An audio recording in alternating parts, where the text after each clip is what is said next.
La cloche a sonné à la Cour suprême pour la rentrée solennelle des cours et tribunaux, un moment clé qui marque le début de l'année judiciaire 2025, occasion également de réunir les principaux acteurs de la justice autour d'un thème central, droit de grève et préservation de l'ordre public. La grève est une prérogative du travailleur ou du fonctionnaire. Par voie de conséquence, certaines catégories de travailleurs indépendants ne sont pas titulaires du droit de grève.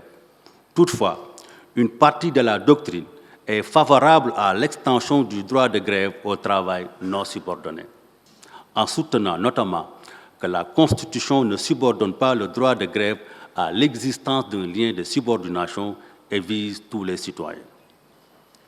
Sous le Sénégal des indépendances, la Constitution du 7 mars 1963 a disposé en son article 20, alinéa 3, que le droit de grève est reconnu. Il s'exerce dans le cadre des lois qui le régissent. Il ne peut en aucun cas porter atteinte à la liberté du travail. C'est sous cette disposition que s'est déroulée la grève du Sutelec en 1998. Le choix du thème met en lumière la nécessité de consolider le respect des droits fondamentaux, notamment le droit de grève, avec l'exigence de maintenir l'ordre public. Le droit de grève reste indissociable de la liberté syndicale consacrée par les lois et conventions internationales, à condition pour le travailleur de respecter son droit ainsi que celui de l'employeur. Au Sénégal, le constat est que le nombre de grèves dans les entreprises publiques ou privées reste faible. La faiblesse du nombre de grèves, sauf dans certains domaines du secteur public, ne doit pas cacher la réalité. Les travailleurs et les fonctionnaires ont bien des raisons de faire des grèves. La lecture des rapports de la Cour des comptes sur la gestion des ressources humaines des entreprises publiques renforce ce constat. La précarité de l'emploi est une justification de la faiblesse des grèves, mais elle n'explique pas tout.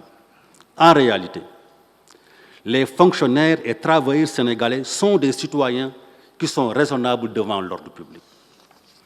Ils ne demandent que l'ordre public, le respect de leur dignité dans les rapports de travail. Par ailleurs, pour les travailleurs à qui le droit de grève est reconnu, l'autorité peut prendre des mesures pour assurer la continuité du service public. En conséquence, un service minimum de nature à garantir que la vie, la santé et la sécurité personnelle de la population soient protégées comme il convient, leur est exigé. Cela consiste à définir les conditions dans lesquelles l'organisation du travail est révisée et les personnels disponibles réaffectés afin de permettre la mise en œuvre de plans adaptés.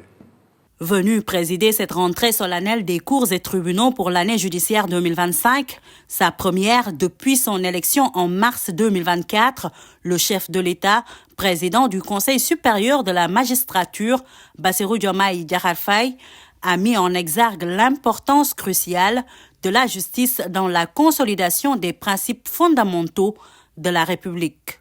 Il est essentiel que les réquisitions soient prises avec discernement et appliquées avec rigueur. Elles doivent respecter le principe fondamental de la proportionnalité, dans le but de préserver l'intérêt général sans compromettre la liberté syndicale ou vider le droit de grève de sa substance.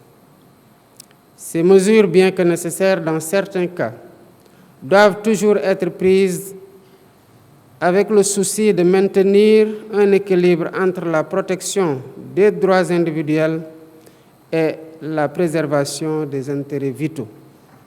La défense des intérêts professionnels ne doit jamais se faire au détriment de la paix sociale et de la stabilité de notre nation.